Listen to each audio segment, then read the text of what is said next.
ಒಂದು ದಟ್ಟವಾದ ಅರಣ್ಯವಿತ್ತು. ಆ ಅರಣ್ಯದಲ್ಲಿ ಒಂದು ಮೊಲ ಹಾಗೂ ಒಂದು ಆಮೆ ಎರಡು ಸ್ನೇಹಿತರಾಗಿದ್ದವು. ಆಮೆಯು ಬಹಳ ಜೋರಾಗಿ ಓಡುತ್ತಿತ್ತು ಹಾಗೂ ಆಮೆಯು ಬಹಳ ಸಾವಕಾಶದಿಂದ ತನ್ನ ನಡಿಗೆಯನ್ನು ಪ್ರಾರಂಭಿಸುತ್ತಿತ್ತು. ಹೀಗಿರುವಾಗ ಮೊಲ ಆಮೆಗೆ ಹೇಳಿತು, ನೀನು ತುಂಬಾ ಸಾಧು ಪ್ರಾಣಿ, ನಿನಗೆ ನನ್ನ ಹಾಗೆ ಓಡಲು ಬರುವುದಿಲ್ಲ. ನಾನು ನಿನಗಿಂತ ಹೆಚ್ಚು ಜೋರಾಗಿ ಓಡುತ್ತೇನೆ ಎಂದು ಹೇಳಿತು.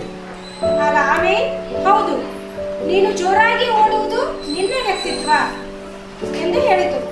ಆದರೂ ಕೂಡ ಮೊಲ ಸುಮ್ಮನೆ ಕುಳಿತುಕೊಳ್ಳಲಾರದೆ ಆಮೆಗೆ ಹೇಳಿತು, ನಾವಿಬ್ಬರು ಸ್ಪರ್ಧೆಗೆ ಇಳಿಯೋಣ.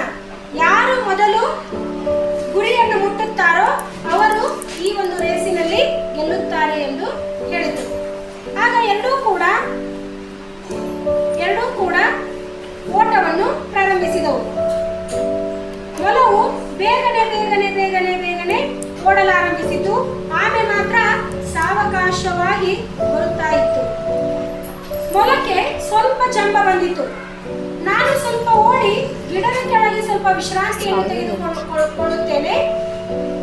ಆಮೆ ಬರುವುದು ಇನ್ನೂ ತುಂಬಾ ಸಮಯ ತೆಗೆದುಕೊಳ್ಳುತ್ತದೆ ಎಂದು ವಿಚಾರಿಸಿತು. ಆಗ ಮೊಲವು ಮರದ ಕೆಳಗೆ ವಿಶ್ರಾಂತಿಸಿತು. ಆಗ ಆಮೆಯು ತನ್ನ ಪ್ರಯತ್ನವನ್ನು ಬಿಡದೆ, ಸತತ ಪ್ರಯತ್ನವೇ ಸಾಧನೆಯ ರಹಸ್ಯ ಎನ್ನುವ ಹಾಗೆ ಮೊಲವು ಸಾವಕಾಶವಾಗಿ ತನ್ನ ಗುರಿಯ ಕಡೆಗೆ ಗಮನವಿಟ್ಟುಕೊಂಡು ಹಾಗೆಯೇ ಹೊರಟಿತು.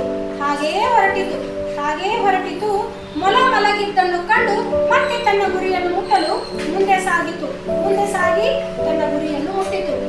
ಆಗ ಮೊಲಕ್ಕೆ ಎಚ್ಚರವಾಯಿತು, ಓ, ಇನ್ನೂ ಆಮೆ ಅರ್ಧ ಹಾದಿಗೂ ಕೂಡ ಬಂದಿರಲಿಕ್ಕಿಲ್ಲ ಎಂದು ತಿಳಿದು ತಿರುಗಿ ನೋಡಿತು.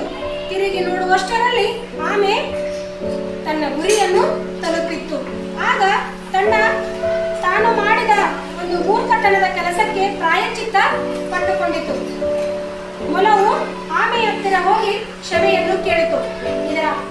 ಇದರ ಒಂದು ಅರ್ಥವೇನೆಂದರೆ, ಸತತ ಪ್ರಯತ್ನ ಮಾಡುವುದರಿಂದ ನಾವು ಯಾವುದೇ ಒಂದು ಸಮಸ್ಯೆಯನ್ನು ಕೂಡ ನಾವು ಬಗೆಹರಿಸಿಕೊಳ್ಳಬಹುದು. ಹಾಗೂ ಯಾರೂ ಕೂಡ ಹೆಚ್ಚಲ್ಲ, ಯಾರೂ ಕೂಡ ಕಡಿಮೆಯಲ್ಲ ಎಂಬ ಮಾತನ್ನು ನಾವು ಈ ಒಂದು ಪಪೆಟ್ ಶೋದಿಂದ